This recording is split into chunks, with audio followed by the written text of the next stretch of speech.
Okay, right now I'm going to talk a little bit about rental cars. This is a 2018 Volvo XC60, and it's purchased at the auto auction, and it was a rental car, and it's a T6 all-wheel drive.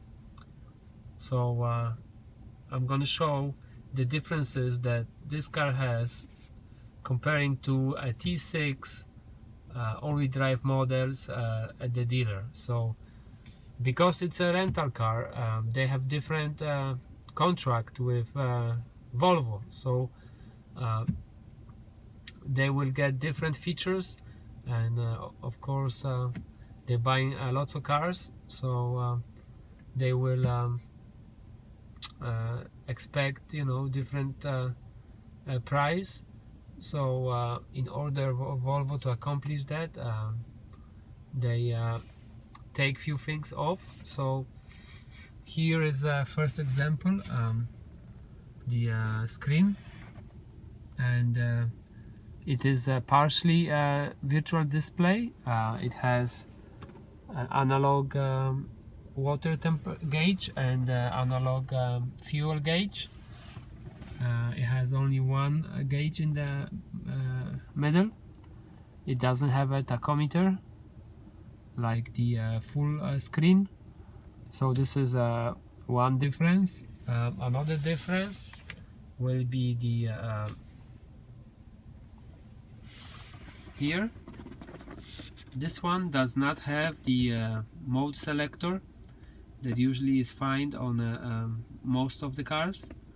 So instead, what they did, they put eco mode here, and then SC sport mode. I don't know, I don't remember how it is on a regular models, but this one has eco mode here, and then it will display eco here on the side of the gauge. So yeah, this one. Another difference will be in the back, the seats fold down manually. There's no buttons, so you have to fold it manually. Another difference will be the I think the biggest turned off is the no keyless entry. It's really for a vehicle of that price and of a level of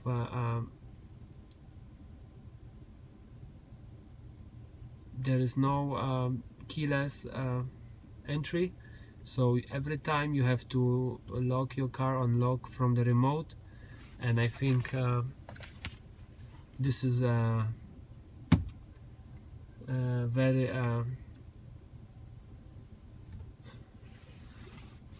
something that is missing the most, I think, from that car, because most of the cars now have that.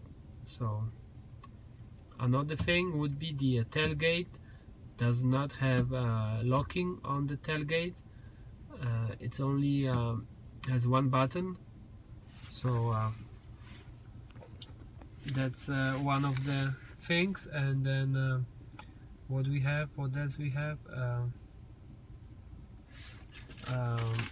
the headlights are not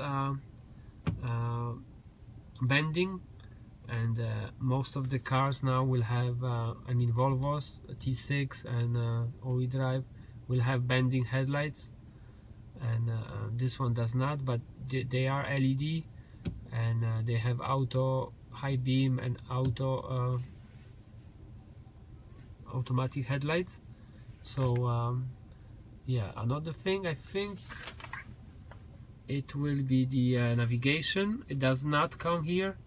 I installed the application from the menu, and then the navigation looks like will be working, but the main navigation from the car does not work.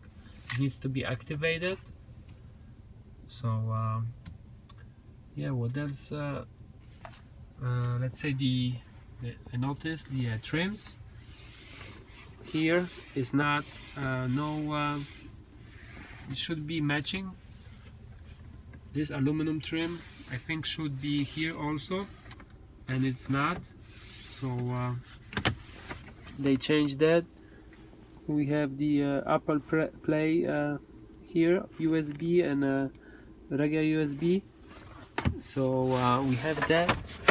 And then I don't know if there is anything here. There is no cooled, I think there's no cooled glove box right here, no. And yeah, so the these are the differences if you get the car from rental car company. You just have to keep it in mind that it's not going to be the same as the ones at the dealership. They have different deals, and that's what they can do. And so be careful when buying a rental car, because the price of it might not be the same as the one that you would buy from the dealer. If it goes, let's say, to the same one, T6 all-wheel drive, because it has few different features. So and this one also does not have the 360 camera. Oh yes, 360 camera also is not here. It's just have a standard rear view camera. And but it has the, I'm surprised, it does have the IntelliSave. However, the pilot doesn't work, and the active cruise control does not work. So I will have to research that, but it does not work. So there is no, see, I'm clicking the steering wheel to adjust the active cruise control, and nothing happens. So I think this is also not turned on. So it would be, I think, $500 feature at the dealer. Okay, so just keep it in mind when buying a car from a rental car company.